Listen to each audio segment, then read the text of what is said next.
Today I'd like to start maybe with a slight provocation. I hope that's all right. We'll be talking about network neuroscience in this episode, and I wanted to kind of start with an introductory question that kind of questions to some extent the field. So from what I understand, I'm not from the field, but from what I understand, we have had most of the connectome of C. elegans since the mid-80s, and the entire thing since a few years ago. But there's obviously still quite a lot of stuff we don't understand about how these worms with 300 neurons, how they behave. So kind of, I thought my provocation is like, what exactly is the purpose of network neuroscience if understanding the entire thing still leaves out quite a lot?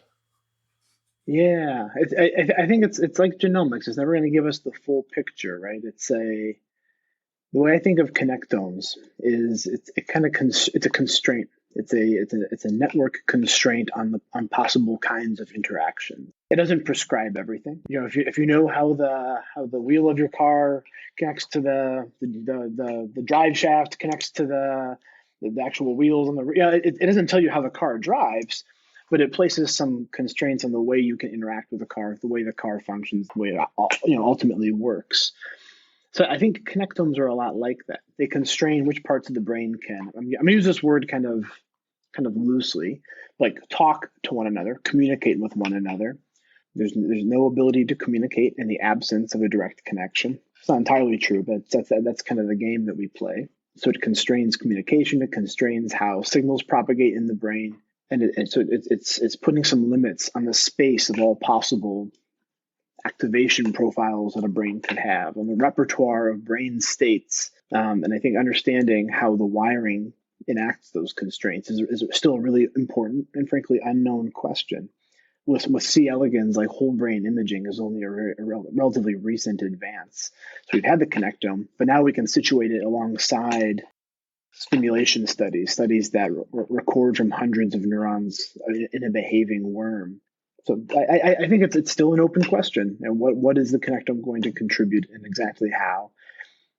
But I think understanding those constraints, understanding how the wiring constrains activations, constrains functional coupling, and how that supports ongoing adaptive behavior. That's the quest. We have hints of resolution, but far from a complete picture. So the kind of idea being we have, especially in the human brain, so many billion neurons, and let's just like that whole like that infinity of permutations. Can we somehow make that a little more manageable? A little more manageable, and in the case of the human connectome, and even some of the other, so in the last year, we have whole brain cellularly resolved Drosophila connectomes now, hundreds, like 120,000 neurons or so. Maybe in the next decade, you'll have your first mammalian connectomes at the same spatial resolution. But there's also this question of like, do we need that full dimensionality, right? I mean, like at some point, the brain has whatever 85 billion or trillion neurons or whatever, but effectively, what is the scale that is important? What's the effective resolution of the connectome if I want to address questions about whole brain activation states or something like that? I would wager that I don't need all of those dimensions, and then there's some coarse grading that we can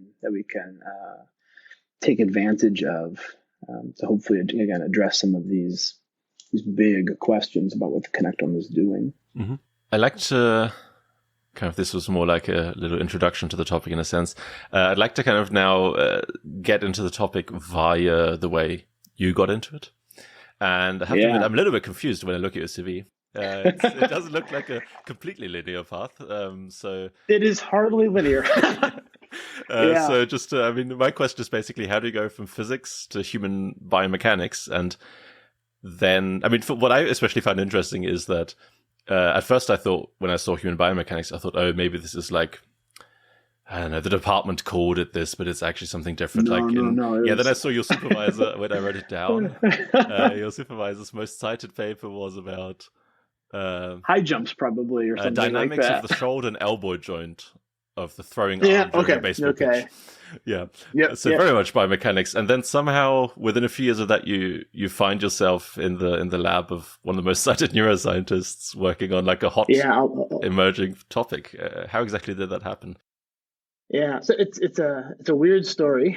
So I'm a first generation student. When I was looking for schools, I had no idea what I was doing. Back as an undergrad, I was also fairly talented in baseball, so that factored into my decision. And I ended up going to a school close to my home because I happened to go to like baseball clinics there. Turns out it was a good school, and I thought I could get by on academically on my like just intrinsic abilities.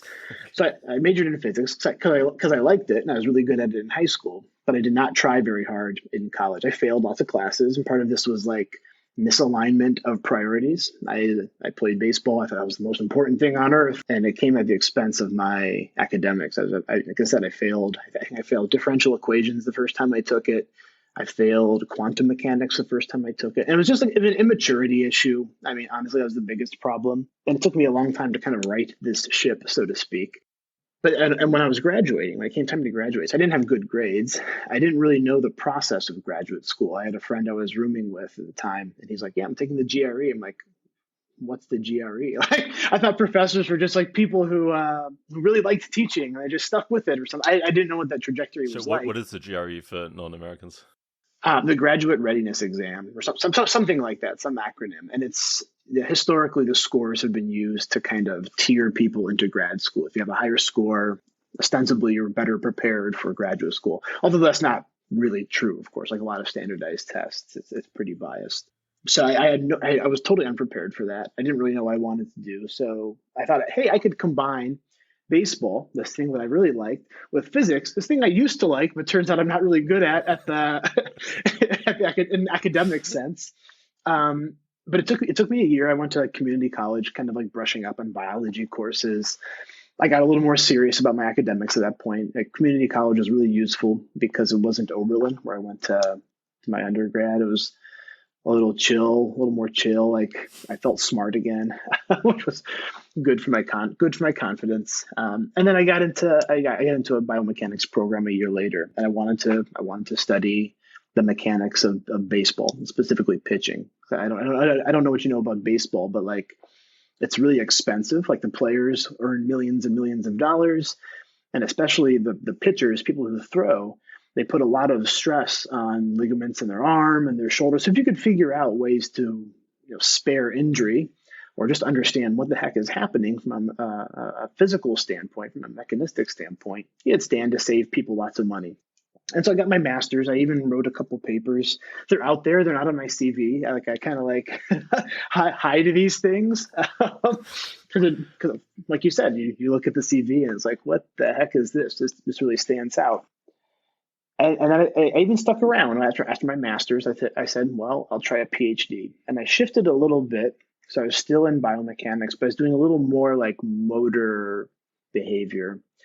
And on a whim, I took Olaf Sporn's class. This is back in 2012. It was right after he wrote his Networks of the Brain book. I think this is the first time he's offering a course on network neuroscience. And it just kind of clicked for me. I don't know if not everybody has this experience, I think, where like some cosmic alignment happens. There's like I felt like I could intuit very naturally about networks. It turns out I couldn't. I was kind of fooling myself. But at the time I felt, wow, I just get this. And it was easy to take the tools and apply them to data because a couple of years previously, Olaf and Mika Rubinoff had just published their brain connectivity toolbox. This was like very easy to use. I had lots of data because it was starting to become publicly available. I had lots of questions and I could just like run with it. And so I asked Olaf, like, hey, can I join your lab? And he's like, no. And I asked him again a year later, like we're trying to like work on at the time publishing my course project. And he still said no, but somehow I got a key to his lab. And I kind of just like hung out there. It was like, just trying to learn by osmosis. And finally, he leveled with me and basically was like, look, if you want to join, you have to go through the right channels. You have to leave your current program, reapply. And I did that. And fortunately, I was admitted the next like graduate cycle. So it was a long, meandering journey. But in the end, I got to Olaf's group, and it's like honestly the protracted nature of the transition was actually good because it allowed me to kind of smoothly jump into his lab, smoothly move in, as opposed to like right out of school, admitted into his group without any background knowledge, without having ever interacted with him or his lab. So it ended up being quite nice to have gone slowly, let's say, and taken my time to get into the group. It was awful waiting like those 2 years of like, well, can I do work in here? But eventually, once it worked out, it was really pleasant. And But why did he not want you? Because you had no prerequisite knowledge apart from his course, or? I'm not sure. I don't think it was so much of a no that he didn't want me. At the time, he didn't have any graduate students. This is right after Chris Honey had graduated. So there's like a little gap. Olaf was doing a lot of work with Martin van den Heuvel, doing like Rich Club stuff. So he had plenty of external collaborators and very young, capable collaborators. Graduate students take up time. They're expensive. I don't know. I could come up with a lot of reasons. I've never asked him why this didn't happen sooner. We're now colleagues, so I suppose I could. Like we have shared lab space, and I don't know why. That's a good question. I'd love to know. Yeah, but that's so, but why did you, I mean, you said you took his course on a whim. That sounds like one hell of a whim. Like, did you have any exposure to network science, anything like that? I mean, it sounds like you just, like, I don't know, you got went into the lecture theatre at the wrong time or something. Then it's just this. Yeah. So it was very strange. Like my advisor at the time, he told me about Olaf. He was kind of like, my advisor when I took Olaf's course was a new hire. He's kind of like looking for collaborators around the university, and he knew Olaf's work because they had just published some of the first human connectome maps and analyses. I think Olaf was kind of rising at IU at the time. It was the beginning of large scale connectomics, large scale network neuroscience. He's like, you should take that course. Kind of. There's a couple others that he steered me towards, but I had no experience, no background, didn't really know what I was getting into. And it just, again, like I said, it's this cosmic alignment. It just suddenly it clicked. It's like, oh, I get this now. It was the right time for me, I think, maturity wise, and the topic happened to be hot, and it was not a deliberate decision, like take advantage of the newness of network neuroscience and connectomics, but it ended up being just a good serendipitous thing that happened. I mean, I suppose, like, how much of a hot topic? I mean, was it clear at the time, or is it just like now in hindsight? Because maybe it would have just fallen away because I don't know, couldn't be done methodologically or something like that. It could have, right? Yeah. Again, it wasn't a conscious decision. I wasn't thinking like long term, like, boy, I need a field that has the power to stick around for a few decades. It was just something that was genuinely interesting to me. I was surrounded in that first course I took by lots of other people who were genuinely interested in the field, and maybe they knew better than I did. They saw something in network neuroscience, but it felt like very contagious, like a lot of just a lot of widespread interest, a lot of enthusiasm for the topic, and I kind of fed off of that a little bit too. It's like, wow, everybody else likes it. I like it too, I guess. It helped that I felt like I had this good intuition about it, but I don't know that was necessarily looking back on it, I'm quite confident, in fact, that my intuition, whatever I thought that I had, was not exactly right and not as strong as I thought it was. So I maybe misled myself a bit. It worked out in the end. I needed the PhD. I needed the immersion. You can only get so much out of a semester's long course. But hanging out in Olaf's lab, it really reinforced for me, the need to dig deeper and learn more about. Yeah. Are there from your path any? What do you advise, like, if an undergraduate comes to you and says, like, I'm interested in this topic? I don't know. Do you think people should also change track quite drastically, or go? I mean, like, what do you kind of make of this when you advise students and that kind of thing? Yeah, to me, if I'm being brutally honest with myself and with you, I think network neuroscience, human network neuroscience, may have reached its apex. I think, and in the sense that it has gone, even in the short time that I've been in the field, from kind of fringe to now fairly mainstream. There's a journal, there's conferences, there's workshops. Like you can't throw a rock at a imaging neuroscience or neuroimage paper and find and miss like a network neuroscience paper. Somebody's doing connectivity, somebody's doing networks. It's kind of ubiquitous. So in that sense, I think if the goal is to like advance the field, I think that's very difficult to do. And I'm very frank with students in my group about that. Like there's still room to kind of push the bubble, but all of the very low hanging topics are somebody's touched them already. I feel like somebody has done them with human neuroscience. And so you have to have some good questions if you're going to stay in that field. I think you have to have something that motivates you. That's other than, hey, this is new, because it's not really that new anymore. The easy stuff has kind of been done. It has its own, it's a mature discipline. It has its own distinct subdomains. So I think people really need to have a question that motivates them. And that's for me, like when I'm thinking about new students or the students that are working in my group right now, they all have that. And I think I probably wouldn't have admitted them if they just said, I like networks, kind of like what I did to Olaf. And maybe that's why he wasn't so enthused about me when I first asked him to join the lab. I didn't have a question. I didn't have knowledge. As I acquired a little bit more, I could see, where I would fit in. And I think the students in my group are like that. But don't you kind of need the experience to get at a good question? I don't know. One thing it seems, I just basically just finished my PhD. It seems to me that it takes a while of, it takes like a while of working in the field, right? To figure out like, oh, this is actually a question that's interesting. Maybe even if other people don't think so, right? I mean, it's not that obvious. It's not obvious, but yeah, I think like the mainstream nature of network neuroscience now, it's like it's you get some by osmosis, you get some exposure and some experience. But if you just like read old neuroimage papers from like the last 5 years, you'll learn a little bit more than I think than I did reading neuroimage papers back in like 2012, because it was just wasn't the dominant topic, but now it's everywhere. So I think there's the baseline knowledge is a little bit higher for people wanting to do work in this space. It's easier to get your hands on data. It's easy to get your hands on tools. It's easy to find lots and lots of papers about even the most arcane topics within network neuroscience. It feels that way, at least. Yeah. So Olaf let you in. What did you then work on? What was your kind of question topic? The first paper I wrote was on time varying connectivity with EEG. It's my only scalp EEG paper. It took 7 rounds of revisions, not an exaggeration, 6 or 7. It's been many years now, but either 6 or 7 rounds of revisions. It was the most brutal process, and I vowed to never do EEG again, and I haven't, or at least scalp EEG. But I was very interested in like the notion of change. Like so in that first paper, it was like how networks change over time using EEG to assess that.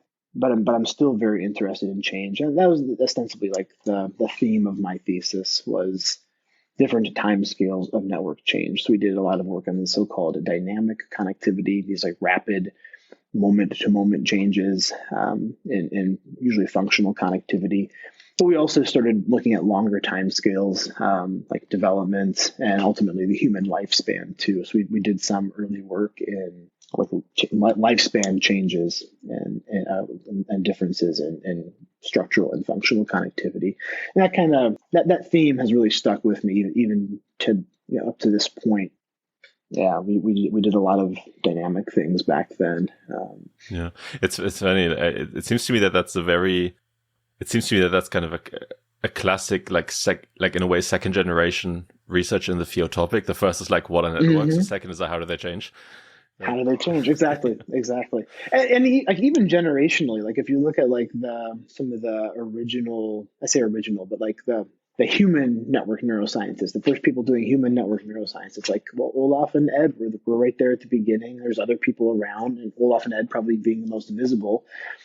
Olaf trained Chris Honey, Ed trained Danny Bassett, and then there's this next generation, which like you're exactly right. They figured out the networks in that first group, and then there's us who came, I think, in wave 2 or 2.5, who are asking some of them different questions, and the questions have evolved since then, certainly.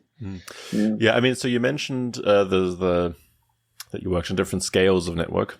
This is, one of the topics I had that I'd like to talk about a little bit. Particularly, maybe you had, you can kind of take it wherever you want, but the paper of yours that I kind of read in parts was a review with Danny Bassett about multiscale brain networks. So maybe what kind of, you already mentioned time, but maybe could you elaborate a little bit on the time and kind of what other kind of scales can networks have? Yeah. So that paper was intended to kind of be really be an olive branch to all of neuroscience, to saying like networks are super flexible, almost irrespective of where you're doing your science, what organisms you work with, what imaging modalities, there's a network for you. And I think that's what we kind of meant by multi-scale.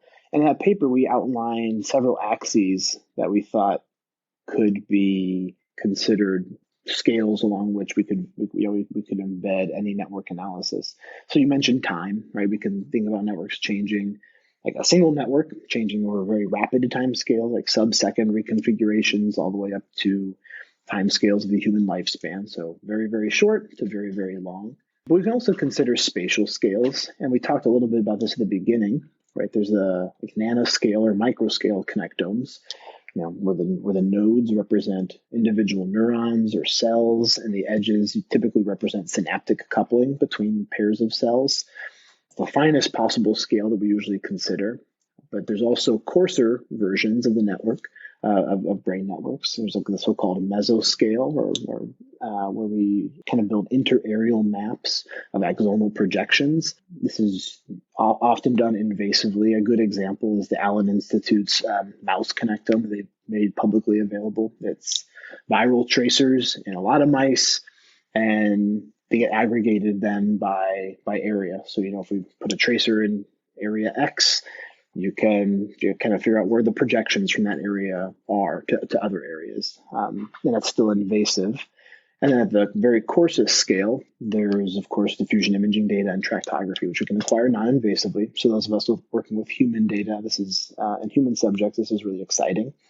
But it allows us to reconstruct these very large scale and get estimates of very large scale myelinated white matter pathways between different brain regions. So there's a spatial component as well. And we also identified a kind of like a network scale along which you can consider different levels of granularity. And when we talk about networks, we talk about these two fundamental components, nodes and edges, circles and lines. That's like the finest elements in our network, representing like the node or edge level.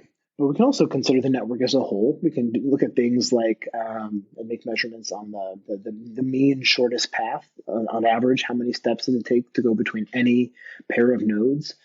It's kind of a global measure. You get back one number that describes your entire network. So that's the coarsest possible resolution. But in between, there's these so-called mesoscale analyses that focus on like community structure, subnetworks embedded within the network, within the broader network. So it's not exactly properties of individual nodes, not exactly properties of the entire network as a whole, but collections of nodes and edges, subnetworks embedded within the larger network. And we kind of tried, our claim, I guess, was that you could situate basically any network analysis within this morphospace of scales, spatiotemporal and network, or graph theoretic scales. And yeah, that was the big point. I think the primary point of that paper. And we walked through some examples, I think, in the paper, focusing on so-called multi-scale modularity, like this notion that brain networks are modular. They can be divided into internally dense and externally sparse subnetworks, but that within any one of those subnetworks, those modules, they can be divided further. It's kind of like modules within modules within modules. And also, I think we focused on this notion of a rich club as well. Typically, if you read the papers on rich clubs, they say there's one rich club. It's a group of nodes that are highly connected, but also connect to one another. But it turns out even there's a range of rich clubs that have varying degrees of exclusivity. Some are the hyper-connected nodes that are also connected to one another. But there's a kind of a graded version of that. These are just nodes that are pretty well connected, that tend to be connected to each other. So it's not there's not one rich club. It's a scale, it's a spectrum. I have a kind of fairly generic question, let's say, about the human brain. Are the different types of the brain, do they have very different kind of topological structures, or is it kind of similar? I mean, I remember roughly from my master's, we had like one lecture about how the cerebellum is just organized in a very different way. But that was not from a network perspective or anything like that. So I'm just curious, that kind of, are there like kind of, can you give like a broad answer to that, or is it like very specific to each area? Or Yeah, so I'll give you two comments. Actually, I'm going to extend this in a slightly different direction initially, but then I'll come back to your question. One of the phenomenal things about network science is that it is super flexible. The framework, the modeling framework, is super flexible and super generic. It can take any system. If you can discretize it into elements, and those elements can interact with one another, you can represent it as a network. So one of the very interesting observations from even early on in like network neuroscience, like 2 decades ago, is that many of these like so-called organizing principles, these features that we think are really important functionally in human brains, for instance, like modules, rich clubs, the drive to reduce wiring costs, efficient processing paths, these like big, important functional principles, we see them not just in human data. We see them when we look at those interareal mesoscale connectomes. The same sets of features. We see the same sets of features when we analyze microscale connectomes, which kind of either hints that either these are super generic properties that like almost trivial for a network to have, or it's a really profound observation that these types of network structures, they support adaptive behavior. All of it, even a worm exhibits a surprising repertoire of behaviors. And so, should we be surprised that there is a rich club there, some integrative unit for pooling lots of different sensory inputs together, integrating them, and coming up with some motor plan or something like that? We see it down there. We also see it in human data. So I think one of that is just speaking to kind of the universality of some of the network properties. I think that's quite striking, and still, I think it's an important point. I mean, just briefly, it also goes beyond brains, right? I mean, it's absolutely.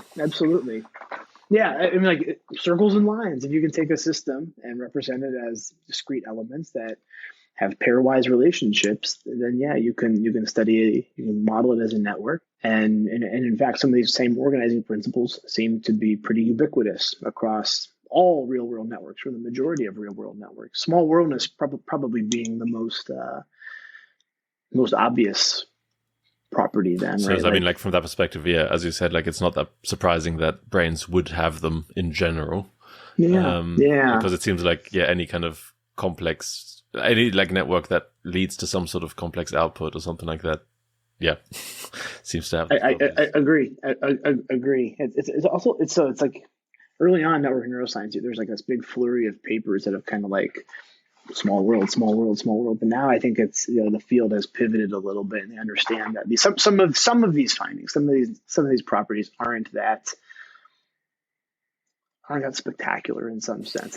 It's like you see it everywhere, so it's exciting. But we can't write a paper and say we saw small worldness here, because it's almost trivial. We expected that. We have very strong priors that say it should be there, so maybe it's not as profound as we imagine, or enough to carry a paper any longer. So is that you mentioned you'd get back to my original question? Does that then mean that I mean every brain area has the same properties? Is that kind of? No, I don't think that's true at all. Okay. So I think whole brains, I think, have a lot of shared properties from person to person across phylogeny. I think we will find lots of shared global, even some of these like local properties, like communities. We'll find these kind of like organizing principles that are common. But there's still a lot of heterogeneity across the brain. The most obvious way we can think about heterogeneity is in terms of interconnectivity. So from node to node, area to area, you can make very simple measurements, like count up the number of connections it makes, or the total weights of those connections. And that number varies wildly certainly across cortex. And as you extend into basal ganglia and cerebellum too, that number changes. It's a very coarse measurement. It's not telling us where those projections go. It's not telling us where that area is connected to. But it's kind of a measure for the proxy. It's a proxy for the capacity to exert influence or be influenced by. In my courses, I use the example of like Beyonce's account on Instagram, right? She has like however many billion followers. That's an important node in that online social network, right? A huge capacity to influence. Anything that she posts gets disseminated to like half the world or a third of the world, or I don't know how many people there are anymore. A quarter of the world, ostensibly. Like it's a big broadcaster by virtue of being highly connected. And then there's my Instagram account, which has like whatever my family and some of my friends from college. I could say the same thing as Beyonce, but it doesn't have that same capacity to be broadcast worldwide. And so I think we think about the brain in that way a little bit, right? This actually comes back to the very first discussion that we had, the wiring. It doesn't tell us exactly about the communication. It doesn't tell us how the brain is working necessarily. It's telling us, it's placing some limits or some bounds, some expectations on the capacity to do something. In this case, to exert influence. If you're highly connected, all things being equal, you have a great capacity to influence. If you're weakly connected, you make only a handful of connections, you may not be as influential unless those connections are to just the right partners. So I think that's a very clear example of heterogeneity across the brain. They're not all areas are equal, and being highly connected is only part of that, right? It's like I mentioned a moment ago. It's also who you're connected to. We think of these, at least in human brain networks, as being composed of these kind of like functional modules, these brain systems. Like the terms are even enshrined in the literature. Kind of like there's a default mode, there's a module for vision, there's a module for somatomotor processing, there's another one for this control network. We use those names as shorthand, and they're functionally evocative. So it makes us think of what some of these areas collectively might be doing.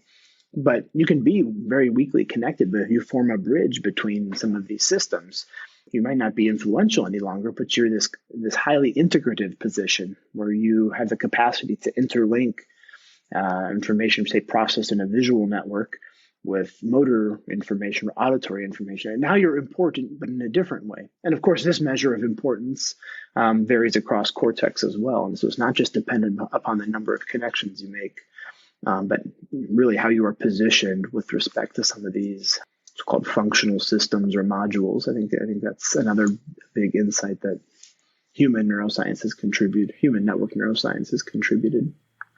Is the number...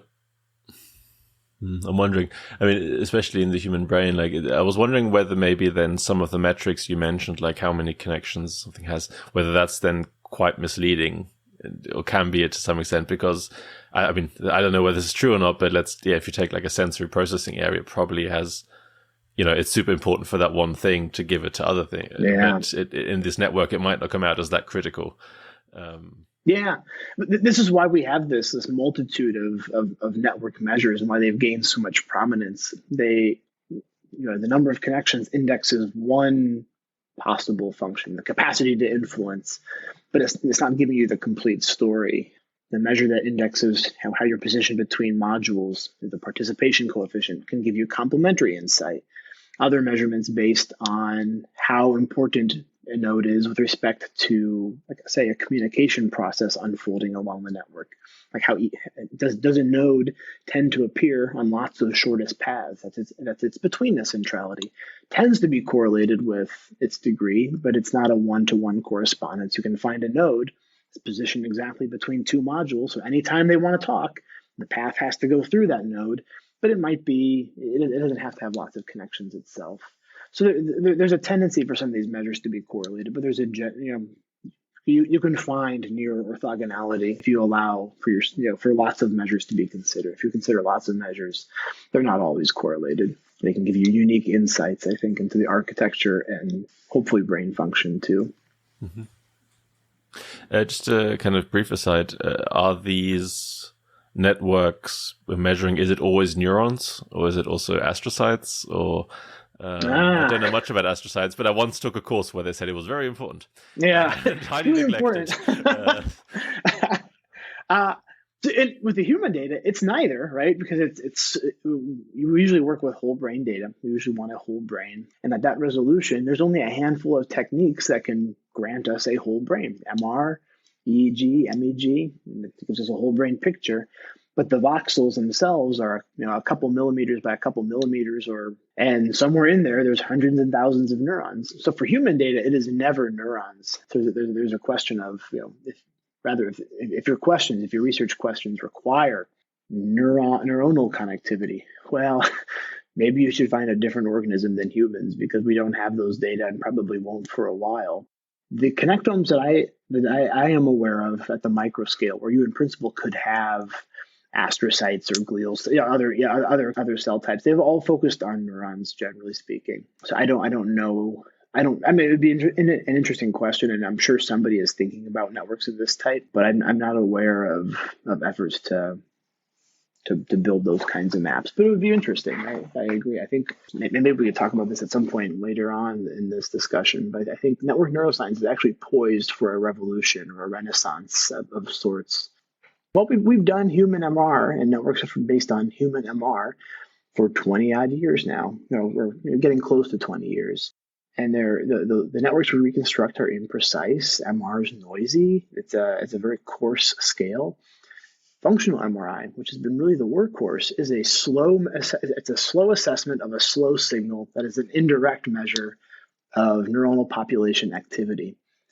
But now, within the last 2 or 3 years, we're starting to see all of these nanoscale connectome data sets become available. A great example is this Drosophila connectome that was published this summer. 110,000, 120,000 neurons.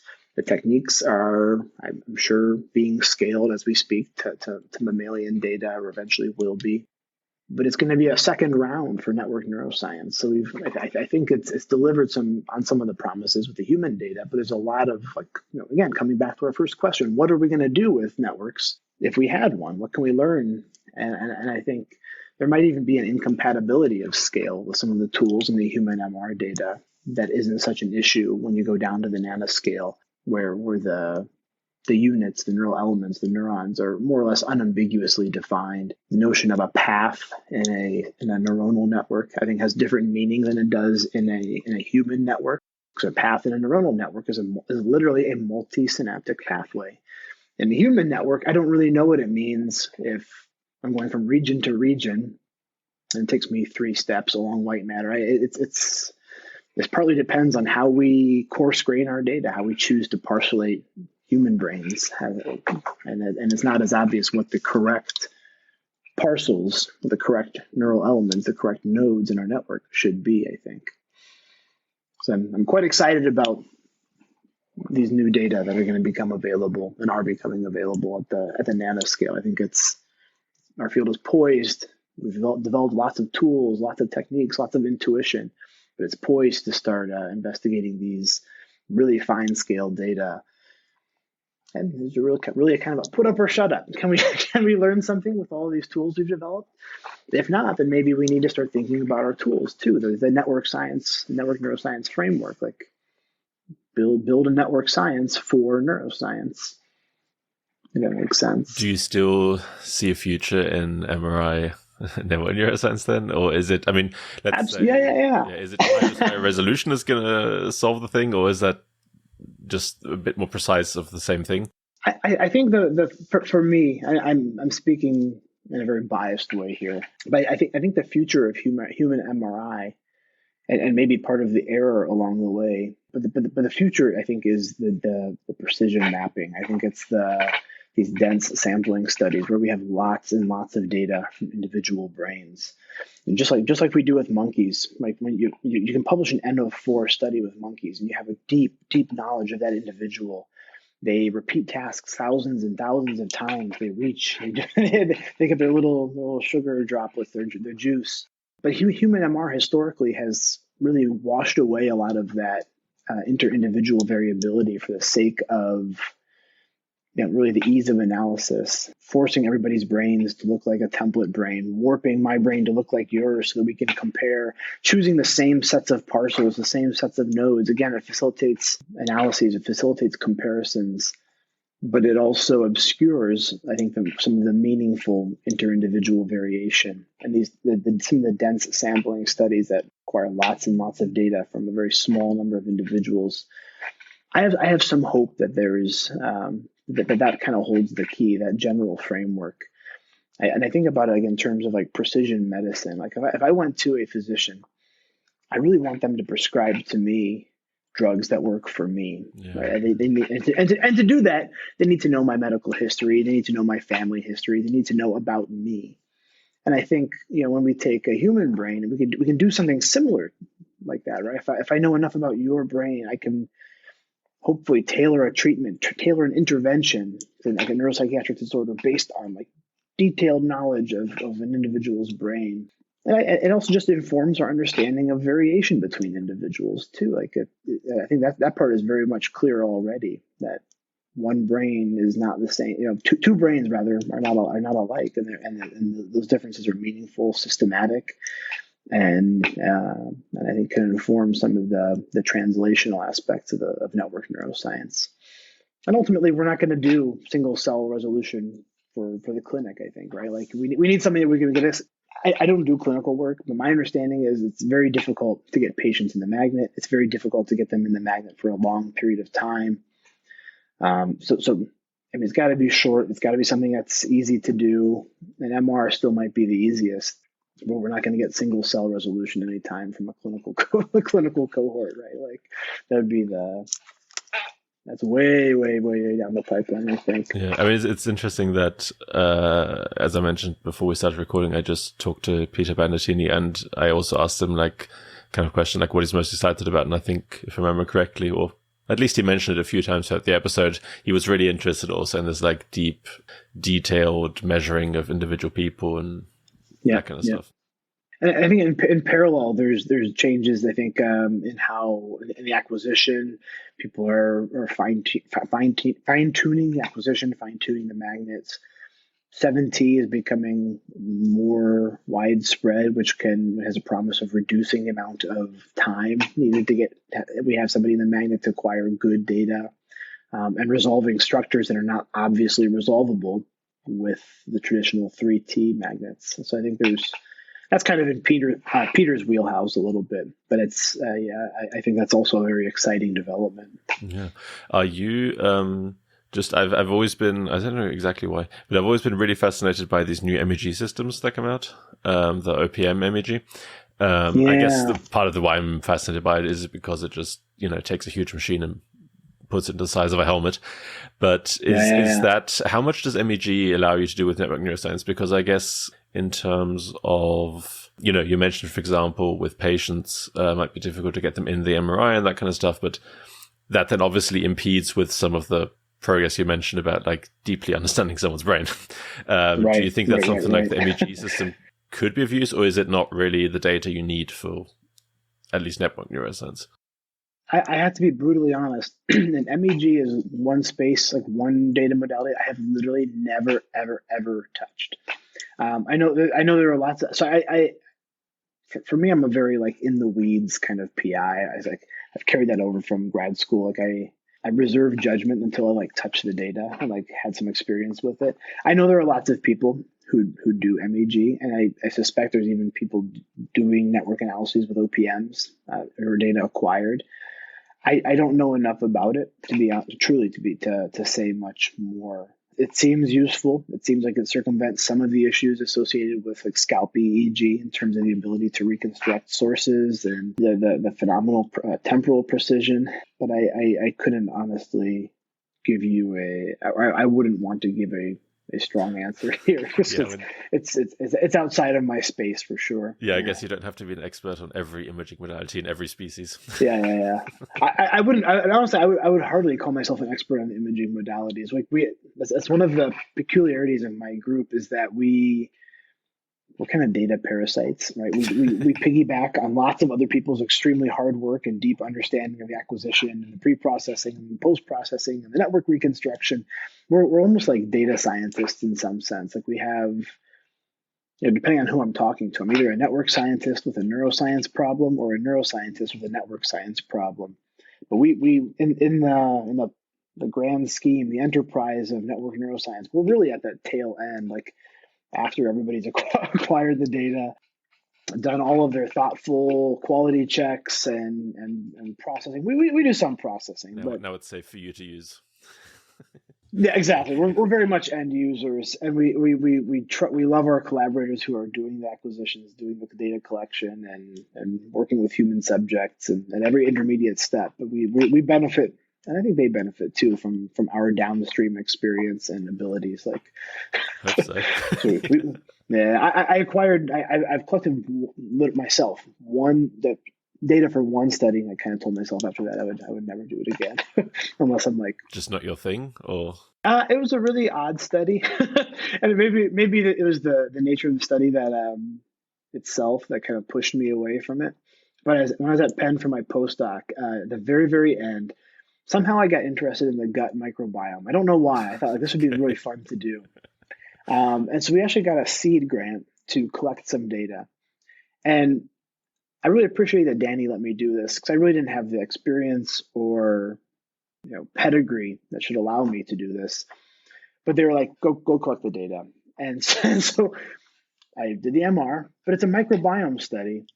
So we have to give people kits for collecting samples, to put it politely. And they're college kids. It's like you can just imagine all of the ways this went bad. In the end, we never published anything. Fortunately, some of the MR data was usable and actually made its way into a paper that I was only tangentially involved in. But I think that experience of like collecting the data and then this really crappy, excuse the pun, experience kind of soured me on the rest on the data collection enterprise. I'm glad a paper came out of it, at least the MRI. Otherwise, that would have just been a weird hobby. It would be a really weird hobby. Yeah, I think at that point, I don't know if you can call it a hobby. If microbiome data collection is your hobby, it's there's other words for what that might be. I'm not judging. That's fair. That's fair. I should not. It would, not something I want to do again. Okay, but that's an unusual introduction to data collection in neuroscience. Yeah, to say the least. Yeah. Okay.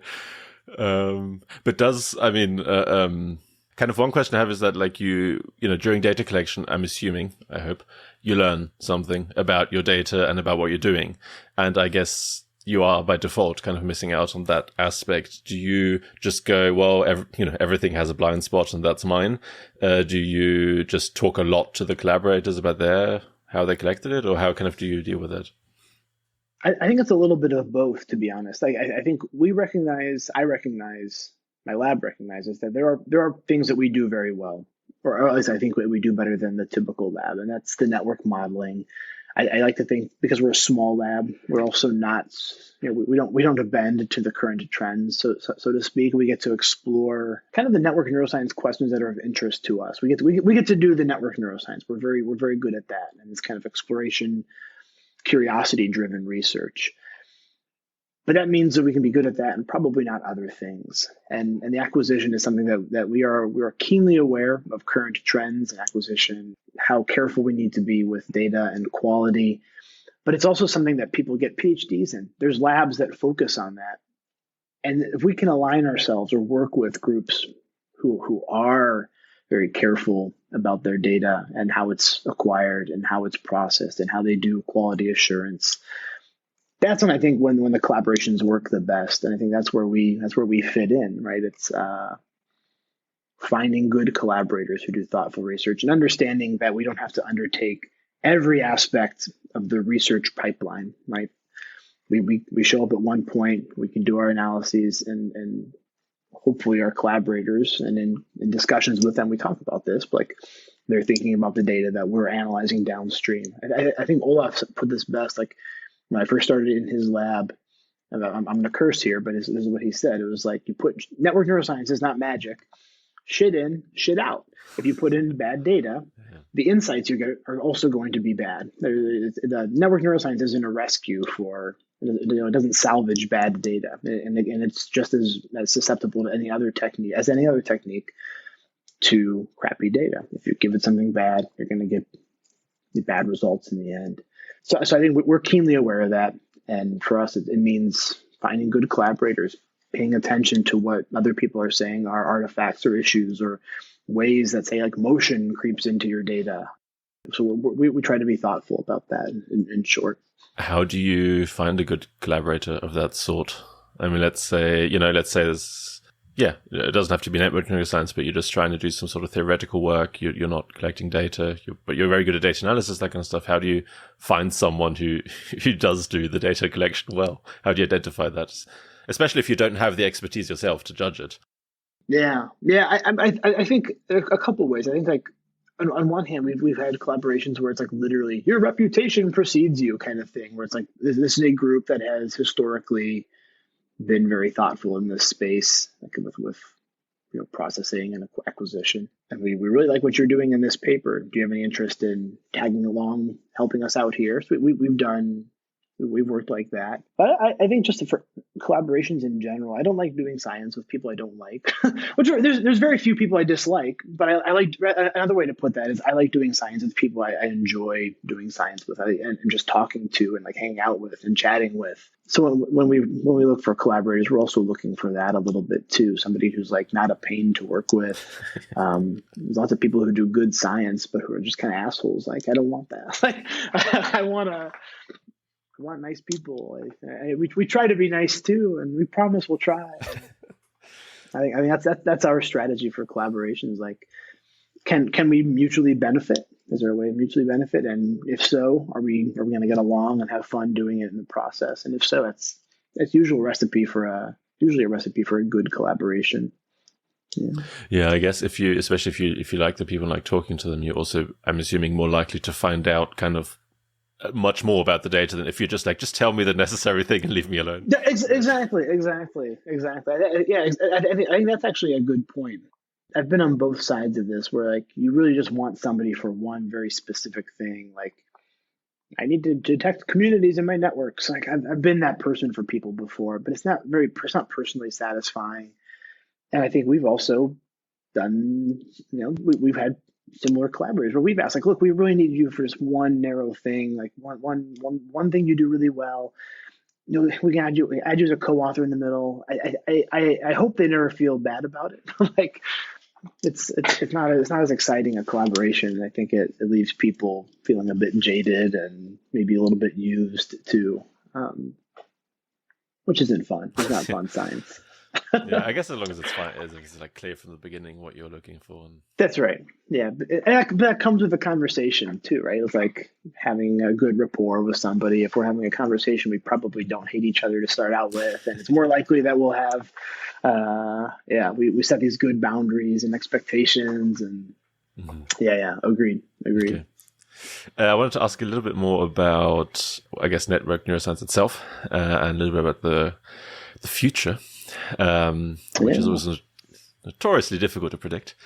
But I saw you had this book chapter somewhere. I'll link it in the description. I can't remember what it's called right now. But you mentioned kind of 3 points that you think are exciting for the future, which are generative modeling, network control, and edge-centric connectomics. I thought, can we just, a few minutes on each of them? Maybe what is generative modeling in general and in the context of network neuroscience? Yeah.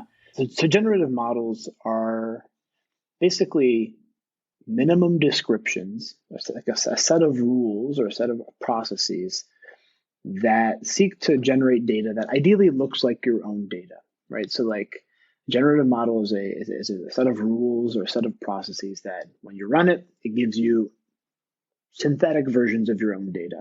Or of data that should be like your own data. And then you get to mess around with the model, what those processes are, what those rules might be, in an effort to make the synthetic data as close to your own data as possible by some fitness function.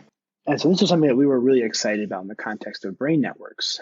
So network neuroscience, we've talked a little bit about this, but like historically, I think people think of it as just like applied graph theory. You have a network, you make some measurement on it, and it tells you something about the network.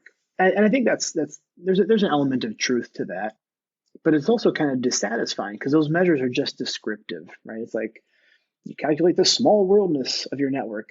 It's a number. Okay, my network has this. For us and for other people, I think it's what's more interesting is trying to understand the processes that could give rise to small worldness, understanding how the network came to look the way it did. or the way it does. And so generative models kind of give us a playground for exploring that. It's this idea that we can come up with very, very simple wiring rules, like, for instance, wire together, connect brain regions that are closer to one another with a higher probability than those that are far apart. A really simple rule, but if you iterate that and you try to build networks using that rule, whoa, they actually have a lot of the properties that we think of as being very special in real world networks. They look kind of small world like. They have maybe based on, because some nodes are really, really close to one another and densely packed, you even get hubs. You definitely get modules or something that looks like modules from this really simple wiring rule. So it gives us some hints at what the kind of overarching principles might be that explain brain network organization. And so we and others have kind of pushed those models a little bit, trying to test different wiring rules, different possible mechanisms for growing brains, and then comparing them to the real ones, to real brain networks. The hope then would be that, like, whatever models best resemble or most closely resemble the real world networks, it gives us some confidence that maybe those wiring rules are what explain brain network organization, or it can explain brain network organization. So very low dimensional rules gives rise to high dimensional networks with quite interesting properties that look like the real ones, which is pretty profound to me. Like, it's not as it hints at order, right? It hints at that there's some prescription underlying these circles and circles and lines, these nodes and edges. It's not just build a module, build a rich club, there's some principle that guides that growth and evolution. Doesn't I kind of like that stuff already exist quite a lot, though? I mean, it's from, I don't know. The thing is, again, I've read a bit like from the outside. I mean, the thing that really got me fascinated was when I read Barabasi's, or however you pronounce his name, Linked, I think is his book, when that came out. And I always thought that's kind of what they did to some extent.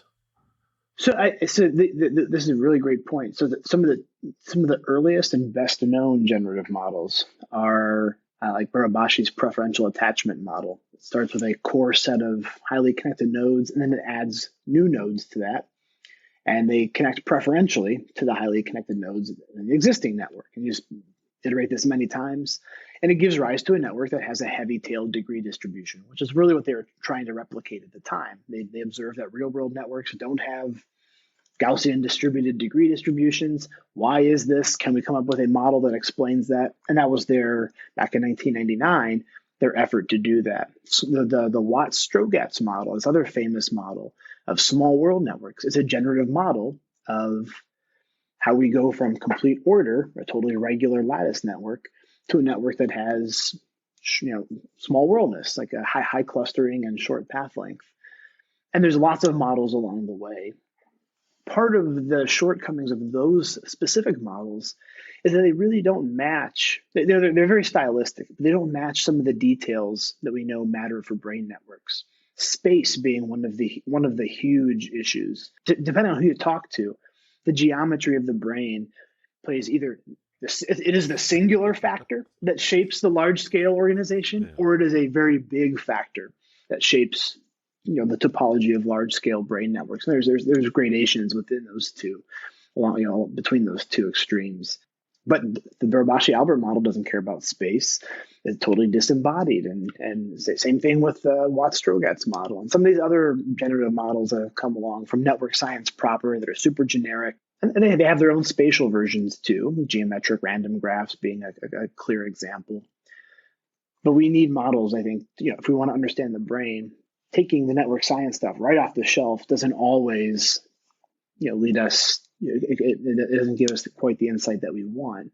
We need something that takes our domain-specific knowledge, integrates it into this generative modeling framework, and then I think we can make some real progress.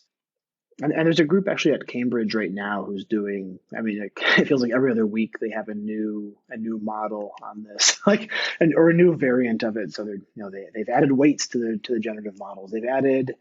They're doing it now with artificial neural networks. And it just keeps extending and extending. And there's other groups doing work too. But they seem like they've really started running with it. I'm excited to see what they do. Sorry, who's that in Cambridge? So the main person I think of is this guy, Daniel Akarca, I think is how you say his name. I think he just got his PhD, but he's in Duncan Astl's group, or he was. I think he just graduated. But they've pushed a lot of this work. Like I think it was a big part of his PhD. He wrote probably 4 or 5 papers. They all end up in like really good journals. So it has a lot kind of high visibility, and they've continued this. I feel like, if those guys listen to this at all, I feel like I get a paper of theirs to review like every other month or so, and always from like good journals. I'm like, these guys are doing something right. Okay, yeah, I'll put some of those in the description if you want to check it out. Yeah. Just you mentioned space as one of the like specific factors that you might need to alter or take into account, maybe more with brains. Well, what are some kind of other relevant factors that you don't have in standard network science that's like really important for brain science? I mean, I think a lot of the same factors matter, right? We want networks that have some hubs. We know real brain networks have that. So we need something that kind of. So the way I think about these degenerative models is like space allows us to form short range connections very well. The brains, all things being equal, they want to reduce the volume of connections. We have finite volume in our skull. Making connections requires some commitment of material. Sustaining them and using them requires energy and metabolism. So we want to make short connections, ideally. But our brains have long distance connections, and where those long distance connections exist are highly stereotypical. They're not like the Watt-Strogatz model, where it's like we have this very regular network and a couple random long distance connections. The long distance connections in brain networks are really stereotypical. They're not random. They're just very long distance. So we need some countervailing rule that allows for the occasional and specific long distance connection. And one that we and others have found works exquisitely well is this notion of homophily. It's the idea that things that have similar connectivity patterns should wire together, or they have a higher probability of wiring together. And so when you combine that with the spatial rule, it turns out that you get of the models of this type, you get very close fits to the observed brain networks. So you have a spatial rule that says minimize cost or reduce wiring cost, and this other thing that says occasionally you can actually eject from that rule, and you have the occasional long distance connection, and that seems to do the trick. It's far from a complete picture because it's this cartoonish model. It's not really a developmental or a growth model. The time scale isn't right, but it hints at organizing principles. It says with just two rules, you can actually recapitulate a lot of these really high-level network features. So maybe at least this coarse, large-scale MR-style network, it's not as complicated as we think. It has lots of cool properties, but I can get those with very simple models. And then maybe variation in those rules is actually what explains some of the variation in, say, modular structure or rich clubs. It's something about these rules, the way they're parameterized, it gives you networks of different character. And maybe that's what's happening when somebody's sick or develops atypically. It's some variation of these rules. Something about the parameterization or the rule itself got perturbed. So it's kind of fun. Yeah. Yeah.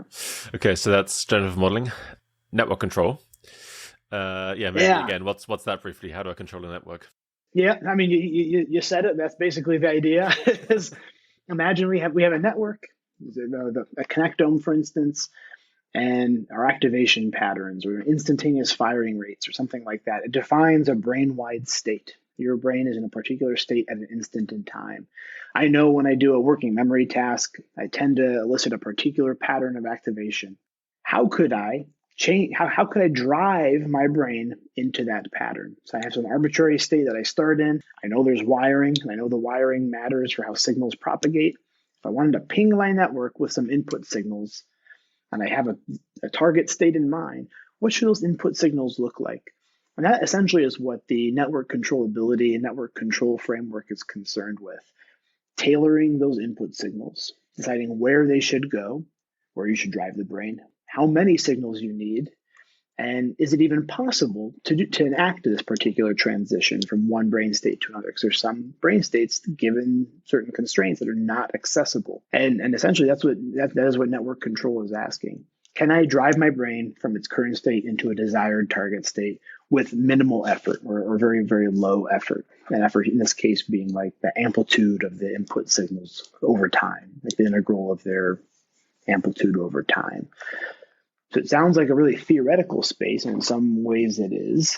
But I think people are currently trying to form bridges between some of the theory and reality. There's a paper that used some of the network control principles to make predictions about if you ablated a particular neuron in C. elegans, what would happen? And based on some of the network control properties, if you ablate the ones that network control predicts to be really disruptive, it turns out it disrupts behavior more than the ones that were predicted to not be so disruptive. There have been studies that have linked the input energies, like the amplitude of these control signals, with basal metabolic rates using PET imaging. There's lots of applications now, but it's asking this question of, now that I feel like I have a good grasp on the connectome, now that I think I have some model of how its activity changes over time, can I perturb it and predict in a particular way and predict the outcome? And then flip that, can I have a particular outcome and then select the perturbations? So it's really testing how confident we are in some of our models, because it allows us to make those kinds of predictions and then check, did it work? It still requires, I think, closer collaboration between like the theorists and experimentalists to really bridge that gap. Like there's only so many neural technologies for doing stimulation in a non-invasive way. So if we're thinking about network control as exogenous inputs, those inputs coming from, say, TMS, well, we need somebody who does the theory alongside somebody who does the stimulation, and then we can start, comparing the predictions with reality like they did with C. elegans. But I think that gets quite exciting. Yeah, I was also a little bit surprised that you said that was so theoretical, because as you were talking about it, I thought it sounds to me like kind of what people in the future, also like me, are trying to do in cognitive neuroscience, right? You're trying to get at the mechanism of how does something change the brain to do something? I mean, very, very broadly. But even if we take like a specific example of like, you're in one brain state and then visual signal comes in, how does that perturb the network so you do something else? Exactly. And actually to me, the most interesting way to think about the optimal control, like some of this network control questions, right? Like we do that every time we run an experiment. We have an expectation for what these sensory and perceptual signals should do to our brain state.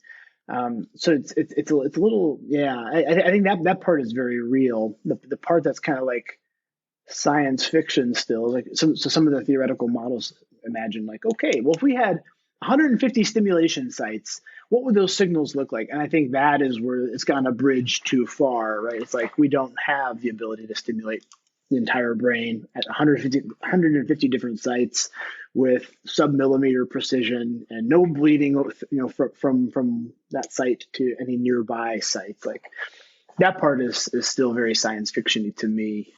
But I agree. It is in line with very deeply ingrained ideas in cognitive and human neuroscience, for sure. Yeah, I was also curious. I don't know how much you know about this, but I thought I'd ask just in case you do. So you mentioned TMS already. So I'm very interested and want to use kind of non-invasive stimulation in humans. I'm curious, like how. I mean, there are obviously a few different stimulation methods out there and new ones being developed, but how specifically can you do this in this context? Is it, I mean, because I always thought of TMS more as like a mini temporal lesion almost.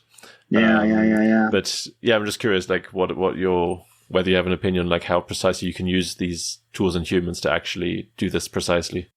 I don't think I have a good intuition, honestly, about exactly how this would work in a practical sense. I don't have a strong opinion there.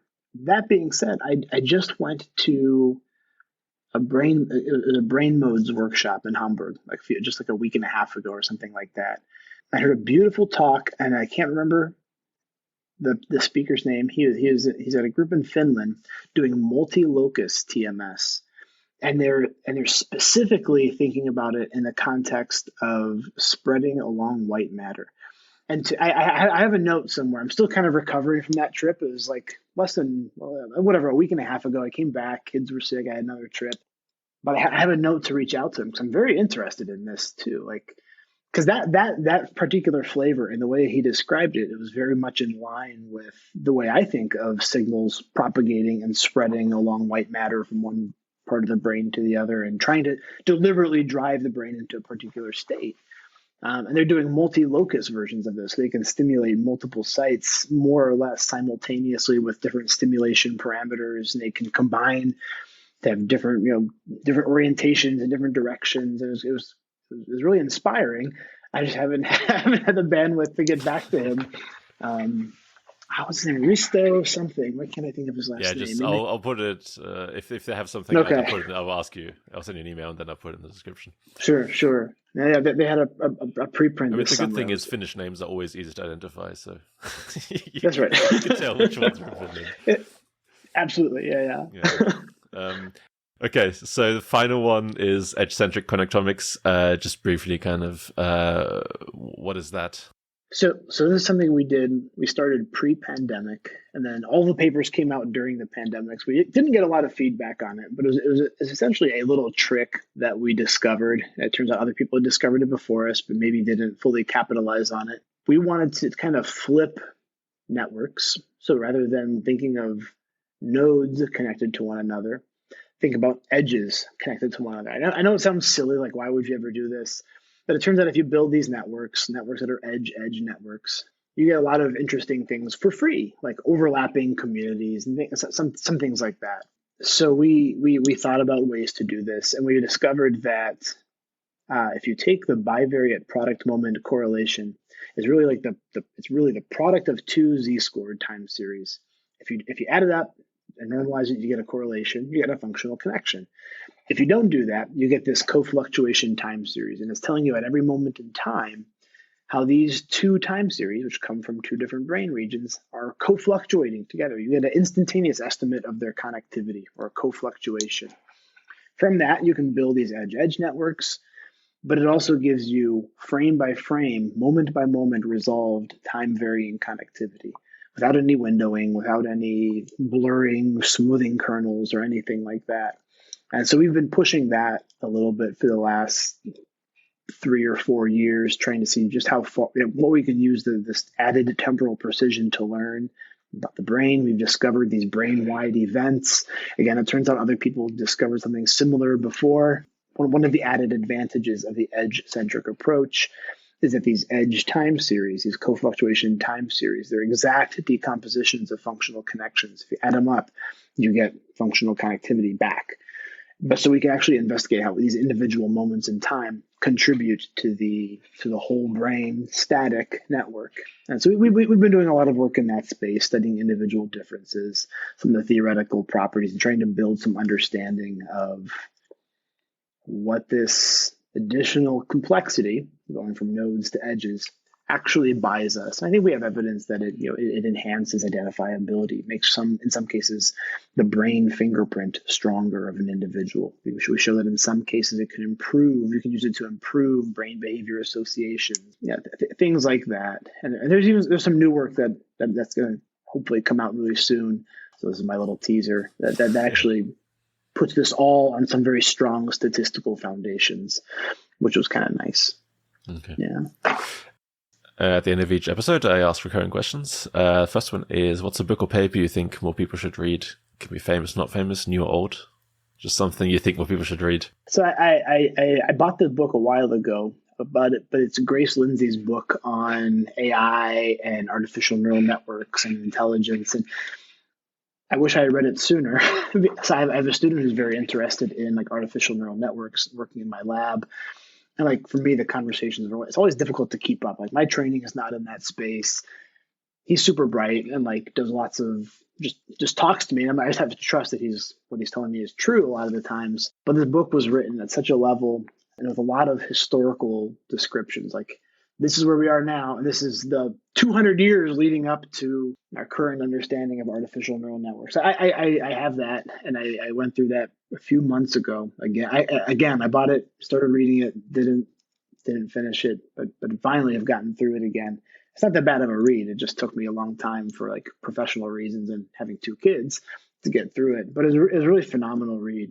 I don't think the author needs any more bumps. It sounds like that book's like wildly popular already, but like that would be my endorsement for a book that everybody should read, especially given like since that book came out, like the LLMs and all of that kind of became a cultural thing that we talk about now. And I think having that historical perspective, like artificial neural networks and AI and it was a really profound read and really enjoyable too, and written at a level that even I could understand it. Wow. So what's really good book? What's it called? I was looking it up. I can't remember the title. I'll tell you in 1 second. Models of the Mind. Okay, does that one? Okay, yeah, okay. How Physics, Engineering, and Mathematics has shaped our understanding of the brain. So it's a really beautiful book. Yeah, I really enjoyed. Yeah, I've heard lots of good things about that, but haven't gotten around to read it. I kind of really like actually that almost every time. It's funny, like when I ask this question, it's basically one of two answers. It's either something I've never heard about, or it's something I've heard about like 200 times and I know I should read. Okay. It's not really been anything in between so far. It really, yeah, exactly. Yeah. And so far, I don't think I've read a single one of the ones that have been recommended. You just have a long list of books you will read someday. Yeah. Yeah. No, I mean, there's definitely. Yeah, it's always like, oh yeah, I should read that. Yes. And one day I will. Second question: something you wish you'd learned sooner. This could be private, from work, whatever.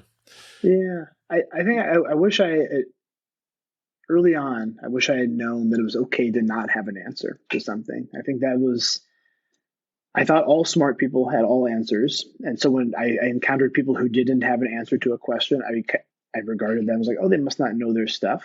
And I also felt when people asked me a question, especially early on when I felt very unsure of myself, I felt like I had to have an answer. Even if I knew it was wrong, I a lot of times were like, this is what I think. This is my solution. I still find myself doing that these days.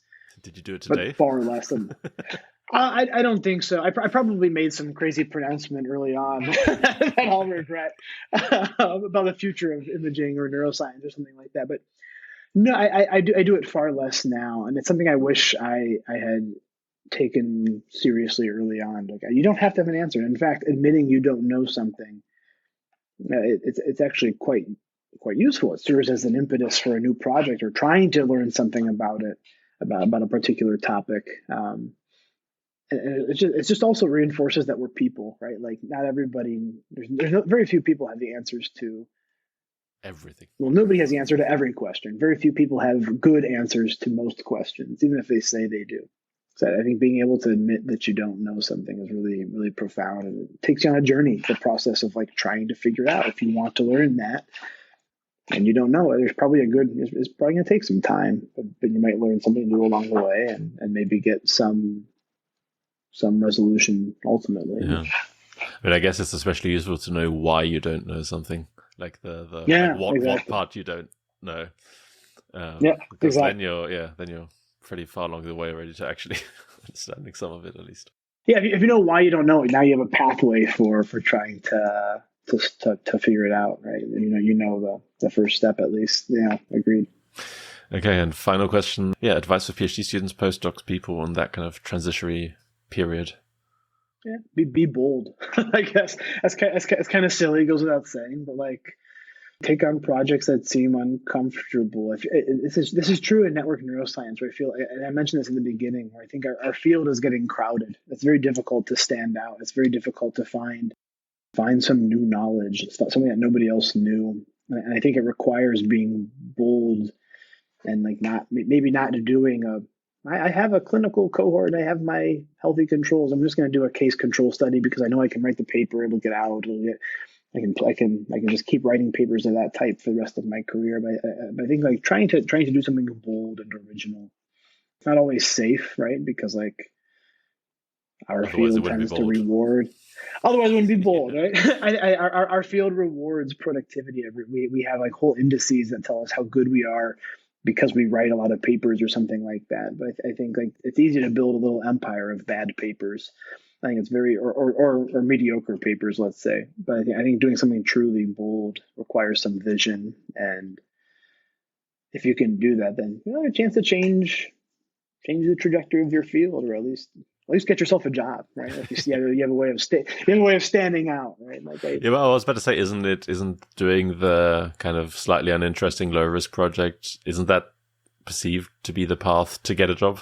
Yeah, I think so. I think it works, but this is purely speculative. My sense is that like I really believe this. People who have the academic jobs, they're not necessarily the best, or people who have the best postdoc, they're not necessarily the best. It's like there's a tier of people who see these are all basically interchangeable in terms of like research output. And so what distinguishes that one person or the person who got the job from the others? Like we can all get tiered that way.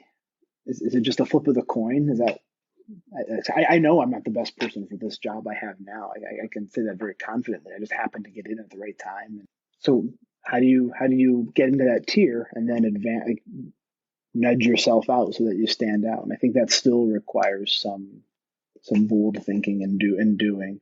It's easy to say that, right? If everybody knew how to be bold and do cross-cutting, revolutionary research, we'd all be doing it, and then it wouldn't be bold anymore. But I think thoughtful research that is maybe doesn't fall into that safe research occasionally is needed. Yeah. I guess so. Taking risks, ideally with a positive average outcome. Yeah. Again, as you're saying that, I'm realizing like, yeah, well, of course, duh. That's what we all want, right? If it was safe, we would all do it. I sometimes find myself bored too. Like I read all the papers, or I personally want to read something new. I think that would go a long way for me in terms of how I evaluate somebody else's research, somebody transitioning. If I was looking for somebody for my lab, like there is that tier. Everybody has papers more or less. They're all kind of in the same usual set of journals, but like what makes something stand out? Oh, you did something really interesting that I haven't seen before. That's kind of cool, as opposed to just like I took network science measures, calculated modularity, and I correlated it with age, which you could do 10 years ago, but I don't know if you could do it now and write a paper, or at least a paper that would stand out. Yeah. Do you would you still go with have a safe project though? Or do you like all of your eggs in one basket, so to speak? You need to have some safety, right? You need boys, I really opened a can of worms here, haven't I? I think you need to have the papers, but I think like having something that is like your thing, the thing that like nobody else is doing, like, and I don't know how to find it. Read from outside of your discipline. Like for us, it's like reading network science papers because it was so inspiring. Like people who weren't limited by having to acquire data or conform to some of the norms of neuroscience. Wow, look at all the cool technical things they're doing. Maybe we can incorporate a little bit of that wizardry in neuroscience and see how far that goes and see how far that takes us. 10 years ago, that felt bold. I don't know if it would be anymore, but maybe that's a way to kind of get there. Get outside your comfort zone a little bit in terms of what you're reading and get inspired by another discipline, somewhere where a discipline we usually don't read or we usually don't touch. I think that's exciting to me. Yeah, it would be. Maybe you should go back and read some of the biomechanics papers about baseball throwing. Maybe you'll get some inspiration. That's right. I've seen network science papers in biomechanics now. I still occasionally read them, and people, especially in papers of gait, where people are doing like cyclic movements, you can get like the phase of different joints. I've seen the network science biomechanics papers. So worlds are colliding, which is all for me really exciting. Yeah. Okay, cool. Well, with that, thank you very much. Yeah. Thank you. My pleasure.